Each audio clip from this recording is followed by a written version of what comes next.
ఇబ్బంది కలగకుండా వీలైనంత వరకు మీ దగ్గరికి వచ్చి మీ గురించి తెలుసుకొని మీ సమస్యలు తెలుసుకొని చేయాలనే జగన్మోహన్ రెడ్డి గారి ఆలోచనలకు అనుగుణంగానే మీ గురించి ఎప్పటికప్పుడు ఆయన కనుక్కుంటున్నారు.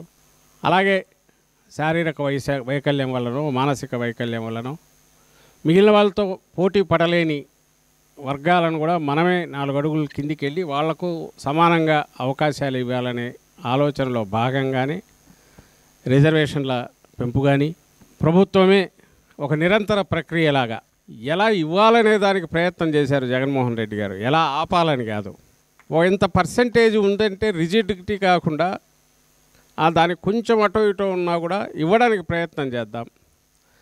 అలాగే సాంకేతికమైన కారణాలతో అప్లికేషన్ టైంకి రాలేదనో క్యాంపుకి ఆ రోజు అటెండ్ కాలేకపోయారనో అలాగే ఒక దగ్గర ఇదైతే అప్పీల్కి పోవడానికి ఉండే గ్యాప్లు వీటిని తగ్గిస్తూ వాళ్ళకు ఇంటి దగ్గరికే ఎలా అన్నీ చేర్చాలనేది దీనికి ఏమేమి కావాలనో నియమాలు ఆ మేరకు సరళీకృతం చేయండి అని అధికారులు కూడా ఫ్రీడమ్ ఇచ్చారు.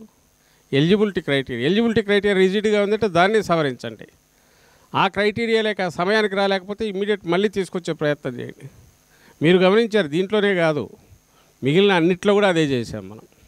ఒక క్యాలెండర్ పెట్టుకొని మనకు నెల తిరిగితే మన ఆదాయం ఏదన్నా జీతమో శాలరీ వస్తే ఎట్లా వస్తుందో జగనన్న పాలనలో ఏ నెలలో ఏమొస్తుంది అని ఒక బడ్జెట్ తయారు చేసుకోవడానికి కూడా ప్రతి కుటుంబానికి ముఖ్యంగా ప్రభుత్వ సహాయం మీదో సంక్షేమ కార్యక్రమాల మీదో ఆధారపడిన కుటుంబాలకు ఒక ఆత్మగౌరవంతో హక్కుగా వాళ్ళ రావాల్సినవన్నీ తీసుకునే రకంగా చేసిన ఏర్పాటు ఉందో జగన్మోహన్ రెడ్డి గారు చేసిన ఏర్పాటు బహుశా అది నా భూతం నా భవిష్యత్తు ఎప్పుడు రాదు కూడా. వస్తే మళ్ళీ మనమే చేయాలి. వైఎస్ఆర్ కాంగ్రెస్ పార్టీ అట్లా ప్రజల్లోంచి వచ్చిన పార్టీ, ఈ రోజుకు ప్రజల్లో మమేకమైన పార్టీ కాబట్టి నాయకుడు దానికి తగినట్టే దిశానిర్దేశం చేశారు కాబట్టి మనం ఎప్పటికప్పుడు అంత తక్కువ కాలంలోనే అంత రిజల్ట్స్ చూపగలిగాం. జగన్మోహన్ రెడ్డి గారు ఓడపోసి వెతికి జల్లెడబట్టి ఇంకా ఎవడన్నా మిస్ అయ్యింటే ఎలిజిబిలిటీ ఉండవని ఎట్లా పట్టుకొని రావాలని ఆయన చూస్తే ఈయన ఏ రకంగా కట్ చేసుకుంటూ పోవాలి, జల్లెడబట్టి ఒక్కొక్కరిని తగ్గించుకుంటూ రావాలనేది చంద్రబాబు నాయుడు గారి ఆలోచన. ఆయన సంక్షేమం అంతా ఇలాగే ఉంటుంది. ఆయన సంక్షేమం ఆయన వాళ్ళ కోసం సంక్షేమము. ఏ సంక్షేమాన్ని అయితే ఆశించే వర్గాలు ఉంటాయో వాళ్ళకు సంక్షోభం.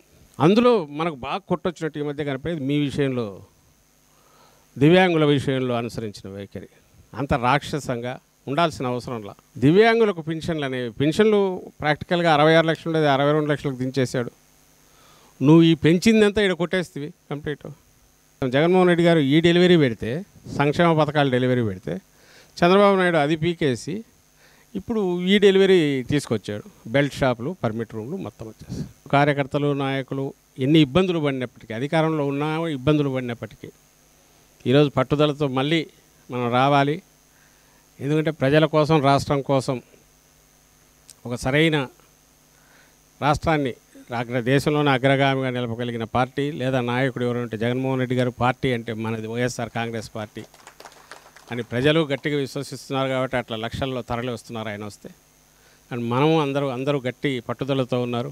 మీరు కానీ అందరూ నాయకులు కార్యకర్తలంతా కాబట్టి ఎప్పుడు మనం అధికారంలో ఉన్నా లేకపోయినా ప్రజలతోనే ఉన్నాం. ఆ రోజు ప్రజలకు ఎట్లా మంచి చేయాలని అధికారంలో ఉన్నప్పుడు ఆలోచించాం. ఈరోజు వీళ్ళకి ఇదిగో ఏ సమస్య వచ్చినా మేము పక్కన ఉన్నామని అంటున్నాం.